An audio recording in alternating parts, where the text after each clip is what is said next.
আজি তাৰিখত বিশ্বৰ সৰ্বত্ৰে চৰ্চিত এটা নাম তথা বিশ্ববাসীৰ বাবে এটা গৌৰৱৰ নাম হৈছে সুনিতা উইলিয়ামছ। নমস্কাৰ বন্ধু বান্ধৱীসকল, আজি জানো আহক সুনিতা উইলিয়ামছৰ বিষয়ে অকণমান। সুনিতা উইলিয়ামছৰ সম্পূৰ্ণ নামটো হৈছে সুনিতা লিন উইলিয়ামছ। 1965 চনৰ 19 ছেপ্টেম্বৰ তাৰিখে সুনিতা উইলিয়ামছৰ জন্ম হয় আমেৰিকাৰ ওহাই চহৰত।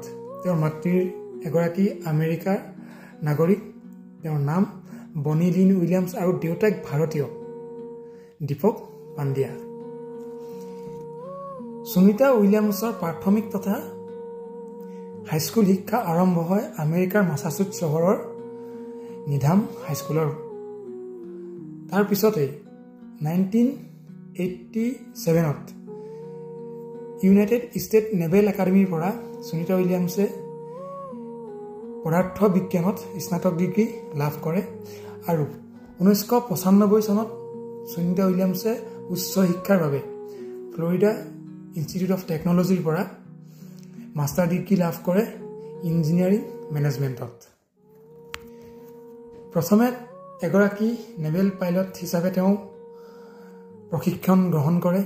তাৰ পিছতে 1998 চনত নাছাত এগৰাকী মহাকাশচাৰী হিচাপে তেওঁ যোগদান কৰে আৰু 1998 চনৰ পৰা প্ৰায় 2006 চনলৈকে এই 9টা বছৰৰ কঠোৰ প্ৰশিক্ষণৰ পিছত নাছাৰ STS-116 মিছনত সৰ্বপ্ৰথমবাৰৰ বাবে সুনিতা উইলিয়ামছে মহাকাশলৈ উৰা মাৰে আৰু সেই মিছনতে সুনিতা উইলিয়ামছে মহাকাশত প্ৰায় 195 দিন মহাকাশত কটাই আহে আৰু লগতে দ্বিতীয়টো মিছন 2012 চনত এক্সপেণ্ডিশ্যন 32 আৰু 33 মহাকাশলৈ উৰা মাৰে।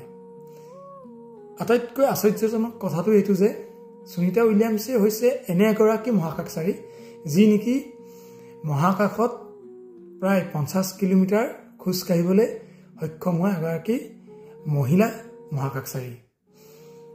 বন্ধুসকল, সুনিতা উইলিয়ামছৰ এই তৃতীয় যিটো অভিযান, মহাকাশ অভিযান, এই অভিযানটোৰ পৰা ঘূৰি অহাৰ পিছত মাকৰ সৈতে আৰু সাংবাদিকৰ সৈতে কিদৰে কথোপকথন কৰিছিল তাৰ এটা ভিডিঅ' মই এই ভিডিঅ'ত লগাই দিছোঁ, নিশ্চয় চাব। আৰু লগতে ভিডিঅ'টো কেনেকুৱা লাগিলে লাইক কমেণ্ট কৰি ভিডিঅ'টো অকণমান আগলৈ আগবঢ়াই দিব বুলি আশা ৰাখিলোঁ। ধন্যবাদ। জয় আই Assam.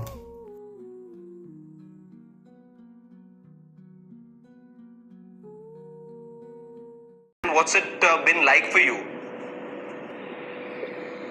Her mom is Bonnie Pandia, and this is her mom right here. Yes. And I'm Dina, her sister. Ma'am, if you could take my question, apologies for the confusion, if you could take my question to Sunita's mother. What is the question? Like, how's it been without her? Yeah, Wait, how's the yes ma'am, you got that right. How's it been for you to be out of touch with her for so long and to be away from her for nearly 9 months? What's that been like for you? Just short me. Oh, it's been, very good. I miss her.